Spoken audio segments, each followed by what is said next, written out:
Alright, this is just a quick look at the Optica riser plate, and it comes with two removable 15mm rods, male to female, and you could actually put other rods or longer ones if you choose to, or if you want to do that. Alright, so if you look at this Sony mount, if you look really close, it's metal on the outside, but these little pieces, these tabs, they're actually plastic. They could be very well built, but if you put a heavy lens on it, it actually feels like it could possibly break, or it just feels like it's putting too much weight, especially with the old school FD lens like this 135 right here. It's a 135 2.5. You can definitely feel the weight hanging on the end, and I wouldn't take too much chances on that. So what this high riser plate does, if I screw it on the bottom, if you look really close, there's a screw wheel on the bottom, and it's a 1/4 thread. So you just screw the body onto the plate, and this is basically made for any small body, like the Sony A6000 or even a BlackMagic pocket cinema camera.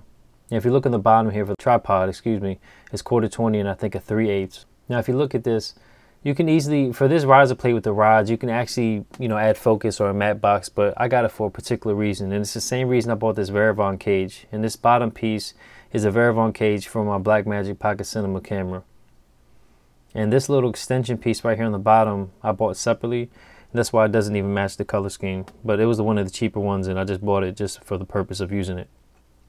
So if you slide this on, you want to basically put this or align this on the lens where it's a little further away from the body, but you want to put it on a part of the lens where it's not moving. So you don't want to put it on the actual focus ring or aperture ring or anything like that. And once you tighten everything up, I usually just turn it upside down and have the weight of the actual metal just lay comfortably on the actual lens itself, and then I tighten it up for support. And as you can see here now, all the weight or the strain is taken off the edge, or excuse me, the actual mounting area.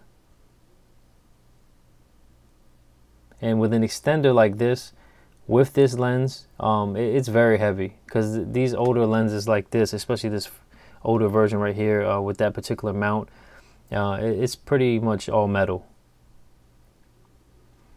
And I don't know why the Sony put their release right there, but it seems like an awkward position. But let me just attach this really quick, and you can see how long it looks.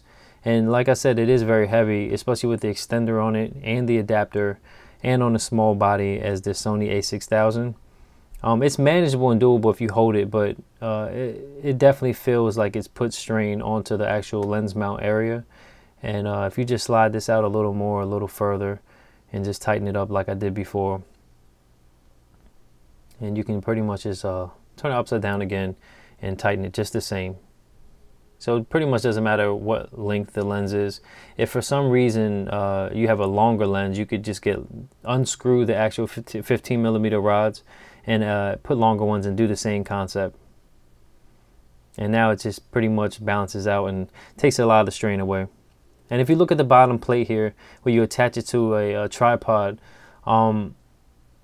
the purpose of these riser plates also with these small camera bodies is, if you look at the bottom edge of the camera body, if you were to put a lens that's bigger than, or like an EF lens or something like that, like this 50mm, it will actually hang below the distance of the bottom of the camera body.